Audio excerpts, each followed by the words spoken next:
Maori.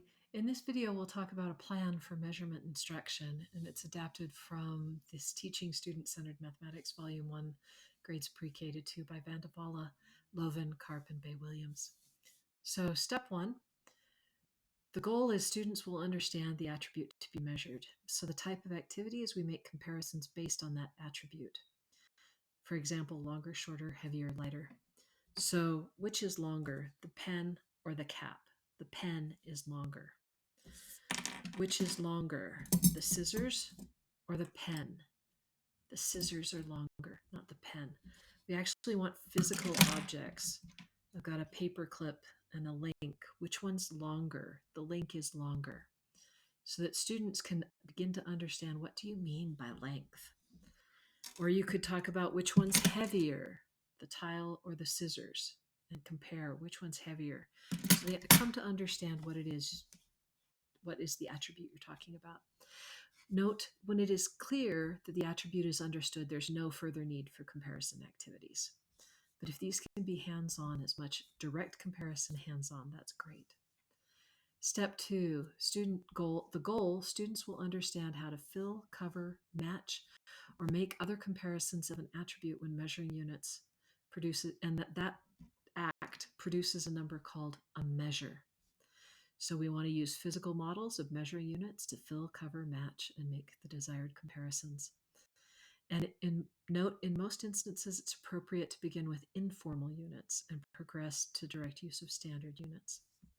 Okay, so we could use the ruler that we created in another activity and say this is 1, 2, 3.25 units long.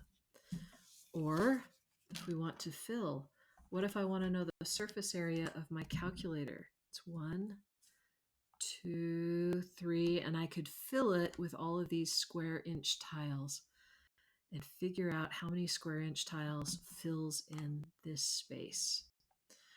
Or I could say, how many centimeters long is my paper clip? And these are centimeter cubes. So it's 1, 2, 3, about 3 centimeters long. So we want to, how many cubes long is it? It's that many long. So we want to use informal units. And if you have links, you could use links to measure lengths too. Okay, step 3 is to have students use common measuring tools like a ruler or a scale with understanding and flexibility. So the type of activity, make measuring instruments like the ruler, and use them in comparison with the actual unit models to see how the measurement tool is performing the same function as the individual units. Be certain to make direct comparisons between student-made tools and standard tools. And note, student-made tools are usually best made with informal units without making a careful comparison. Much of the value in making the tools can be lost. So some of the comparisons would be in my ruler and a standard ruler. Where are the numbers placed? What are all these extra little hatch marks for? Why did they place the numbers here? What does it mean if we get to this point? Because if I count all the lines, that's going to be confusing. But no, it's 4.5 inches. Where would 4.5 of this unit be? 1, 2, 3, 4. It would be right here would be 4.5 units worth. So making these comparisons so students can begin to understand what this tool is, because it's new. It's not understood the way we understand it. We've been using this tool for a very long time. And then if we're using standard units, we could use our little cubes and talk about how our cubes relate to this measuring stick, and how 4 of these cubes long really is the same as 4 centimeters long.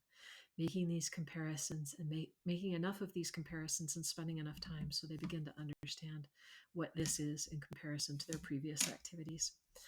I hope these steps and activities and thoughts help you and your students understand measurement better. Thank you.